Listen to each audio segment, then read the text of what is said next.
이제 아예 구타가 허용된다는 겁니다. 아마 이슬람 사회에서 여성들이 구타당하는 것들, 더 나아가서는 이제 명예살인까지 일어나는 것들을 많이 보시게 될 건데요. 이제 이런 것들이 이슬람 경전에 담겨 있는 이런 밑바탕이 사상에 깔려 있기 때문입니다. 이런 문제들이 가장 극심하게 최근에 나왔던 게 아마 아프가니스탄 사태일 것입니다. 올해 8월 15일 날 아프가니스탄이 20년 만에 다시 신학생들이라는 뜻을 가진 탈레반의 수중에 떨어지게 됩니다. 그때 가장 문제가 됐던 게 여성 인권이었고요. 탈레반이라는 이 단체가 결국에는 근본주의 이슬람 무리들이기 때문에 여성에 대한 가치를 동등하게 보지 않고 여성에 대하여 사회활동을 못하게 막는다든지 실질적으로 이슬람의 ቁ란에 있는 나온 내용들을 그대로 적용하려고 했기 때문에 많은 여성들이 이 부분에 대해서 문제 제기를 했습니다.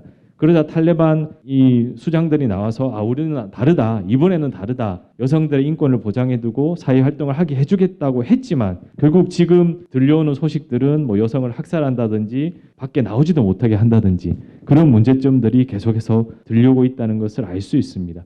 근본 가치 자체가 남성과 여성을 다른 가치로 보기 때문에 이러한 문제점들이 발생하게 됩니다. 그리고 또 이어서 무슨 문제가 있냐면 바로 거주 이전의 자유와 표현의 자유를 제한한다는 겁니다.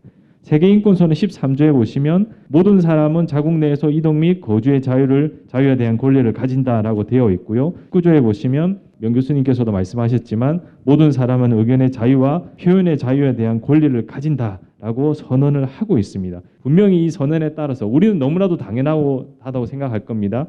거주 이전의 자유와 표현의 자유를 가지는 게 너무나도 당연한 이야기지만 이슬람 세계 대부분의 국가에서는 기본적으로 여성은 홀로 외출 자체가 안 됩니다. 여성이 홀로 외출을 할 수 없기 때문에 남성 보호자와 함께 이동하는 것이 그들의 문화로 되어 있고 그들의 샤리아법이고요. 그러니까 결국은 남성 보호자가 누구냐? 아버지가 될 것입니다.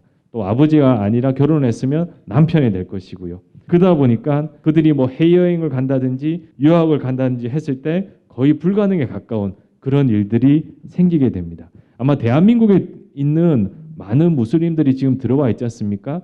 그들을 봤을 때 여성 혼자서 다니는 경우는 거의 없습니다. 대부분 남성과 같이 동행을 하거나 아니면 남성의 허가를 받고 소위 말하는 외출할 때 쓰는 히잡이라든지 아바야라든지 부르카라든지 이런 외출복들을 입고 돌아다니는 모습들만 보시게 될 겁니다. 이제 그게 왜 원인이 발생하느냐? 바로 이러한 이동의 자유가 그 여성들에게 보장이 안 돼 있기 때문입니다.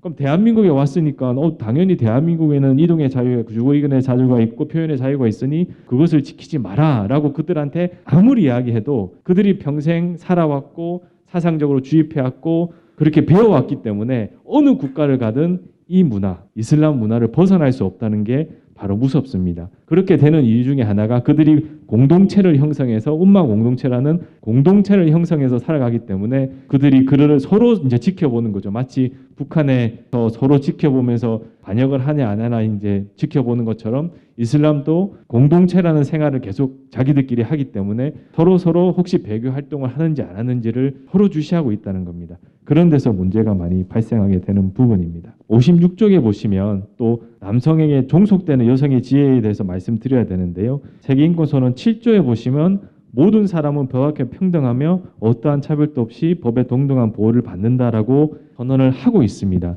하지만 여러분 그거 아십니까? 사우디아라비아에서 여성들이 운전하게 된 게 언제부터인지 아십니까? 2018년 6월입니다. 1908년이 아니라 2018년 6월입니다. 그 전까지만 해도 여성들은 운전면허증이 안 나왔습니다. 왜 안 나왔을까요? 여성에게는 이동의 자유가 없기 때문에 항상 남성 보호자와 동반을 해야 됩니다. 그러다 보니까 운전을 하면 여성이 운전을 할 이유가 없어지죠. 남성이 항상 같이 동반을 하기 때문에. 그래서 운전면허증이 필요 없다고 그 사람들은 생각을 한 겁니다. 하지만 이제는 조금씩 풀리고는 있는데 이 이슬람의 종주국이라는 사우디조차도 2018년 6월부터 여성에게 운전면허증을 발부해줬고요. 그리고 2015년도가 돼서야 여성의 지방자치선거권을 부여했습니다. 참정권이라는 것이 사실은 여성 인권에 있어서 인권 활동에 있어서 엄청난 그런 많은 활동가들이 활동을 해서 쟁취해낸 그런 싸움의 결과인데요. 그러한 싸움의 결과가 사우디에는 2015년이 되어서야 겨우 인정을 받았다는 겁니다. 그러다 보니까 이슬람 사회에서의 여성 인권에 대해서 계속해서 문제를 제기하고 또 이들의 목소리가 전 세계에 퍼져나가야 되겠지만 이들을 막고 있는 게 결국에는 문화, 종교 또 이런 이름으로 그들의 잘못에 대해서 지적하는 거에 대해서 굉장히 거부하게 되고 힘들어하게 됩니다. 그러니까 소위 말하는 페미니스트들조차도 이슬람 사회에 대해서 함부로 비판하는 것을 아마 거의 보시지는 못하셨을 겁니다. 그러다 보니까 과연 이들이 진짜 모르느냐? 아닐 겁니다. 아마 여러 가지 이유가 있겠지만 저희가 판단했을 때 또 제가 개인적으로 생각했을 때는 그들이 궁극적으로 목표하는 것과 동일하기 때문에 서로에 대해서 비판을 하지 않는 걸로 보여질 뿐입니다. 그리고 56쪽에 보시면 좀 정말 이해 안 되는 꿀한 구절이 하나 있는데요. 4장 34절에 보면 뭐라냐면 다른 건 생략하겠습니다. 건전한 여성은 헌신적으로 남성을 따를 것이며 남성이 부재시 남편의 명예 자신의 순결을 보호할 것이라. 순종치 아니하고 품행이 단정치 못하고 생각되는 여성에는 먼저 충고를 하고 그 다음으로는 잠자리를 같이 하지 말 것이며 셋째로는 가볍게 때려줄 것이라. 이제 아예 구타가 허용된다는 겁니다. 아마 이슬람 사회에서 여성들이 구타당하는 것들, 더 나아가서는 이제 명예살인까지 일어나는 것들을 많이 보시게 될 건데요. 이제 이런 것들이 이슬람 경전에 담겨 있는 이런 밑바탕이 사상에 깔려 있기 때문입니다.